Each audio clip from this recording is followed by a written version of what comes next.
நுண்ணோக்கி எவ்வாறு செயல்படுகிறது? அதனுடைய அமைப்பு மற்றும் உருப்பெருக்கத்திற்கான டெரிவேஷன் நம்ம இதை பார்க்க போகிறோம். ஸோ இது வந்து simple microscope and compound microscope, எளிய நுண்ணோக்கி மற்றும் கூட்டு நுண்ணோக்கிக்கான படத்துடைய வேறுபாடு. ஸோ இது பயாலஜிக்கல் இமேஜ் இது. இப்போ நம்ம ஃபிசிக்ஸ் படி பார்த்தோம்னா, ஸோ ஒரு லென்ஸ் இருக்குது. ஸோ இதில் ஃபஸ்ட்டு நம்ம பார்க்க போகிறது எளிய நுண்ணோக்கினா என்னென்னு பார்ப்போம். சிம்பிள் மைக்ரோஸ்கோப்னா என்ன? Simple microscope is a single magnifying lens of small focal length. அதாவது எளிய நுண்ணோக்கி என்பது ஒரு பொருளின் நேரான உருப்பெருக்கம் செய்யப்பட்ட மாய பிம்பத்தை பெற உதவும் குறைந்த குவியத்தூரம் கொண்ட உருப்பெருக்கம் லென்ஸ் ஆகும். உருப்பெருக்கம் லென்ஸ் மேக்னிஃபையிங் லென்ஸ் என்ன பண்ணுது? ஒரு பொருளை உருவத்தை பெருசு பண்ணி காமிக்குது. அது எப்படி இருக்கணும்? கிளியராகவும் நமக்கு இருக்கணும். அது எப்படி இருக்குன்னா, நேரான உருப்பெருக்கம் செய்ய மாய பிம்பத்தை பெற உருகுது. ஸோ நம்ம கிடைக்கக்கூடிய இமேஜ் ஆனது எப்படி இருக்குது? நேரான உருப்பெருக்கம் பெற்ற, ஸோ தலைகீழான கிடையாது, நேரான உருப்பெருக்கம் பெற்ற. ஸோ எளிய நுண்ணோக்கிலிருந்து பெறக்கூடிய பொருளானது நேரான உருப்பெருக்கம் பெற்ற பொருளாக இருக்கின்றது. ஸோ இப்போ எளிய நுண்ணோக்கி என்ன பண்ணோம் அப்படிங்கிறது வேற ஒரு இமேஜ் மூலமாக நான் சிம்பிளாக சொல்கிறேன், கவனிங்க. ஸோ இப்போ ஆப்ஜெக்ட் வந்து பி. ஸோ நம்ம வைக்கக்கூடிய பொருள் வந்து பி. நமக்கு என்ன பண்ணுறோம்? லென்ஸ் வழியாக நம்ம பார்க்குறோம். அதை பார்க்கும்போது நமக்கு எப்படி கிடைக்குதுன்னா, அதனுடைய உருப்பெருக்கம் பட்ட நேரான பிம்பம். ஸோ இந்த பொருள் எப்படி இருக்குதோ அதே சைஸுனா பொருள் அதே அது எப்படி இருக்குதோ, ஸோ இந்த பாயிண்ட் வந்து மேலே தான் இருக்குது. ஸோ தலைகீழான பிம்பம் கிடையாது, நேரான பிம்பம். ஸோ ஸ்ட்ரெயிட் இமேஜ் நமக்கு கிடைக்குது. எப்படி இருக்குது? அது மேக்னிஃபைடு இமேஜாக இருக்கின்றது. ஸோ இதில் இருக்கும்போது நம்மளால் எத்தனை கோடு இருக்குன்றதெல்லாம் நம்ம தெளிவாக பார்க்க முடியல. ஆனால் இப்போ இதில் தெளிவாக எத்தனை கோடு இருக்குன்றத நம்ம பார்க்க முடியுது. ஸோ இமேஜ் பெருசாக இருக்குது. ஸோ ஆப்ஜெக்ட்டு, இது இமேஜ். இப்போது இந்த லென்ஸ்லேருந்து இது இடைப்பட்ட தூரம் டி. டின்றது விக்கு ஈக்குவல்.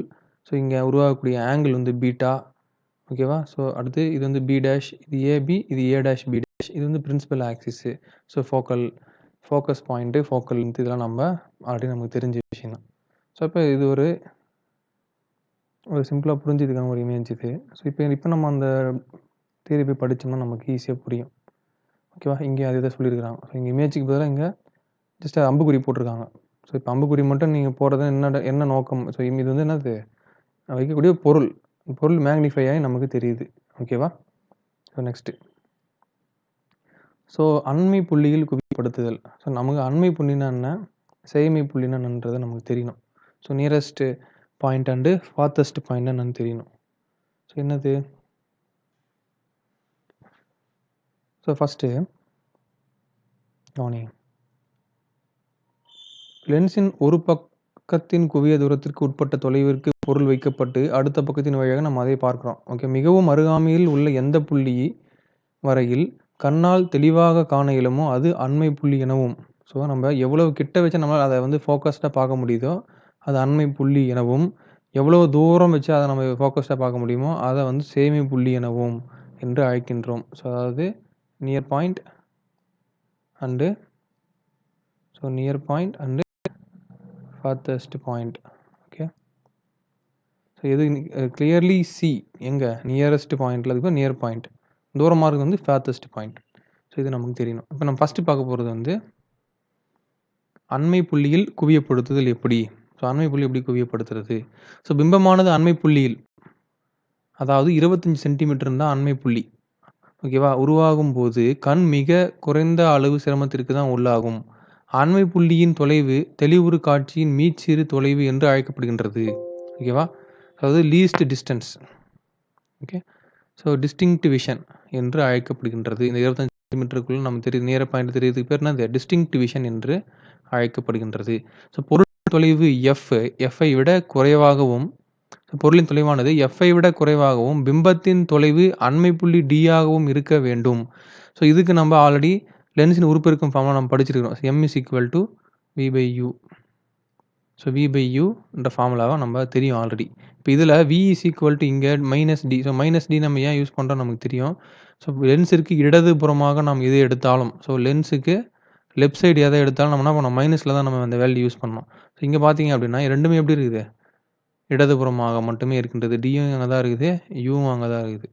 இப்போ நான் அப்ளை பண்ணும்போது விக்கு பதிலாக v is equal to minus D எனவும், ஏன்னா அந்த இந்த பக்கமாக v is equal to D எனவும் u is equal to minus U எனவும் கருத வேண்டும். ஸோ இப்போ v is equal to minus D, இது வந்து மைனஸ் யூ அப்ளை பண்ணியாச்சு. மைனஸ் மைனஸ் கேன்சல் ஆகிட்டு m இஸ் ஈக்குவல்னா கிடைக்குது எனக்கு டி பை யூ எனக்கு கிடைக்கின்றது. கரெக்டாக? ஸோ உருப்பெருக்கம் m u குவிய தூரம் மூலம் எழுதலாம். ஸோ இப்போ லென்ஸ் சமன்பாடு நமக்கு தெரியும். 1/v minus 1/u is equal to 1/f. இதில் m ஓட வேல்யூ நான் அப்ளை பண்ணணும். v பை யூவை நான் v பை யூக்கு பதிலாக என்ன பண்ண போகிறேன் நான்? v பை யூக்கு பதிலாக m அப்ளை பண்ண போகிறேன். ஆனால் இங்கே v பை யூவே இல்லையே, நான் எங்கே போய் அப்ளை பண்ணுறது? ஸோ கவனிங்க, எப்படி v பை யூ வந்துச்சு அப்படின்றத கொஞ்சம் கவனிங்க.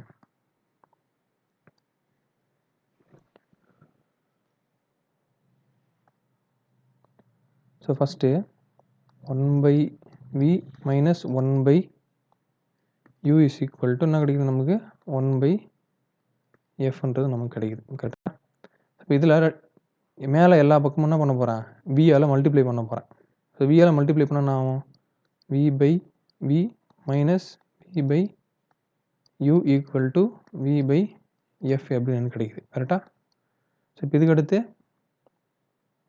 v பை v வந்து 1/1. ஸோ v கேன்சல் ஆகிட்டு அங்கே என்ன வரும்? 1 minus v by u equal to v by f எனக்கு கிடைக்குது. கரெக்டாக? இப்போ v பை யூன்றது தான் சொல்ல போகிறேன் நான், எம்ன்னு சொல்ல போகிறேன். கரெக்டாக? அப்போ 1 minus v by U is equal to எம்ன்னு அப்ளை பண்ணலாம், equal to v by f. Okay? So இப்போ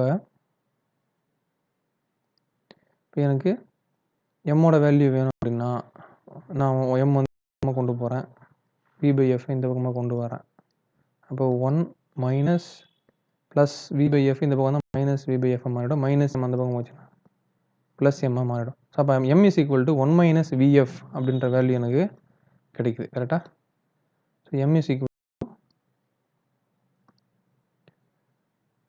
equal to 1 minus v by f எனக்கு கிடைக்குது. ஸோ இதில் v-யோட வேல்யூவை நான் என்ன பண்ண போகிறேன்?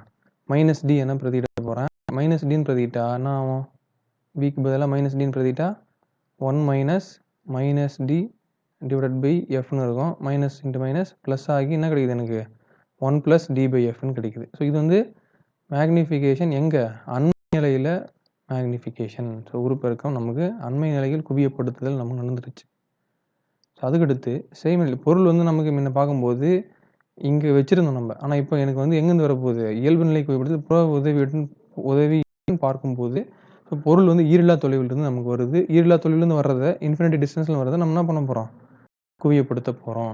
இது புற உதவி என்று பார்க்கும்போது, இது லென்ஸினோட உதவியோடு பார்க்கும்போது, புற உதவி என்று பார்க்கும்போதுக்கான டயக்ராம் இது, இது லென்ஸோட பார்க்கும்போது அதுக்கான டயக்ராம் இது. ஸோ இயல்பு நிலை குவியப்படுத்துதல் பொருளின் பிம்பம் ஈரில்லா தொலைவில் இருக்கும்போது ஸோ ஃபார்ம்ட் அட் இன்ஃபினிட்டி தோன்றும். ஓகே, இந்த நிலையில் கண்களுக்கு எந்தவித சிரமமும் இன்றி பிம்பத்தை வசதியாக பார்க்க முடியும். இதில் என்ன பண்ண முடியும் நம்மளால்? Focusing is normal focusing when image is formed இன்ஃபினிட்டியில் இருக்கும்போது நமக்கு எந்தவித டிஸ்டர்பன்ஸும் இருக்காது. ஸோ இயல்பு நிலையில் குவியப்படுத்துதல் நமக்கு இந்த மாதிரி கண்டிஷனில், ஸோ அதாவது பொருள் இன்ஃபினிட்டியில் இருந்துச்சுன்னா அதனுடைய உருப்பெருக்கத்துக்கான formula m is equal to h dash by h. Okay, so அடுத்து ஸோ ஈரில்லா தொலைவில் மற்றும் ஈரில்லா அளவில் ஏற்படக்கூடிய பிம்பத்திற்கான நடைமுறையினை தொடர்பினை பெற இயலாது. நாம் கோண உருப்பெருக்கத்துக்கான பயன்படுத்தலாம். ஸோ அப்போ கோண உருப்பெருக்கம் அப்படின்னா தீட்டா ஐ, அதாவது பிம்பம் ஏற்படுத்திய கோணம் எப்போ? லென்ஸின் உதவியால் பார்க்கப்படும் போது மற்றும் எந்தவித இதுவும் இல்லாமல் நம்ம பார்க்கும்போது தீட்டா நாட். ஸோ இந்த ரெண்டு வேல்யூ நம்ம பார்க்க அது எங்கே இருக்குது? இது வந்து தீட்டா நாட்டு, இது வந்து தீட்டா ஐ. ஓகே, ஸோ என்ன சொல்கிறாங்க? The angular magnification is defined as the ratio of angle theta I subtended by the image with aided eye to the angle theta naught subtended by the object with the unaided eye. So அதாவது theta ஐக்கும் theta நாட்டுக்கும் இடையே உள்ள விகிதம் theta not theta இது இந்த theta not புற உதவியின்றி பார்க்கும் விழியில் கிடைக்கக்கூடிய அந்த ஆங்கிளுக்கும் புற உதவியுடன் பார்க்கும் விழியில் உருவாகக்கூடிய அந்த தீட்டா ஐ தீட்டா நாட் மற்றும் தீட்டா ஐக்கும் இடையே உள்ள theta I divided by theta naught, அதுதான் என்னது? இந்த இடத்துல நமக்கு மேக்னிஃபிகேஷன். ஓகே, ஸோ நெக்ஸ்ட் இப்போ படம் 7.37 ஏவில் பார்க்கும்போது நமக்கு என்ன கிடைக்குது? tan தீட்டா ஃபார்முலா நான் அப்ளை பண்ணுறேன். So tan theta naught is equal to ஃபார்முலானது எதிர்பக்கம் பை அடுத்துள்ள பக்கம். ஸோ எதிர்பக்கம்னா இங்கே h by D. So h இங்கே இருக்குது, டி இங்கே இருக்குது. So h by D. அடுத்து ஃபார் எய்டட் ஐ. ஸோ இது அன்எய்டட், இது எய்டட். ஸோ எய்டட்னா ஒரு லென்ஸ் நம்ம வச்சு நம்ம பார்க்குறது. ஸோ எய்டடில் வந்து theta I is equal to h by, இது வந்து opposite side divide by F. Okay, so h by F. இப்போ theta I divide by theta naught இந்த ஃபார்முலா அப்ளை பண்ணணும். தீட்டா ஐயோட வேல்யூ என்னது? h by F. அடுத்து தீட்டா நாட்டோட value h by D. அப்போது h பை எஃப் இருக்கும், h by D மேலே போச்சுன்னா எப்படி இருக்கும்? டி பை ஹெச்ன்னு மாறும், டி பை ஹெச்ன்னு மாறும். அப்போது ஹெச்சும் கேன்சல் ஆகிடும், மீதி என்ன இருக்குது? டி பை எஃப் மட்டும் இருக்குது. ஸோ அப்போ M is equal to D by F நமக்கு கிடைக்குது. ஓகே, ஸோ இது வந்து இயல்பு நிலை குவியப்படுத்துதல். ஸோ அவ்வளோதான். இந்த ரொம்ப முக்கியமான ஒரு 5 மார்க் கேள்வி. இது நடக்கிறது இதுதான், நம்ம ஆல்ரெடி ஸ்டார்டிங்கில் பார்த்தோம். ஸோ இந்த இமேஜ் வந்து நமக்கு மேக்னிஃபை ஆகி கிடைக்குது. இது வந்து என்னது? ஸ்டார்டிங்கில் பார்த்தோம், அண்மை நிலை குவியப்படுத்துதல். ஸோ இயல்பு நிலை குவியப்படுத்தல பொருள் வந்து இன்ஃபினிட்டியில் இருக்குது. ஓகே, ஸோ அதை கம்பேர் பண்ணி நம்ம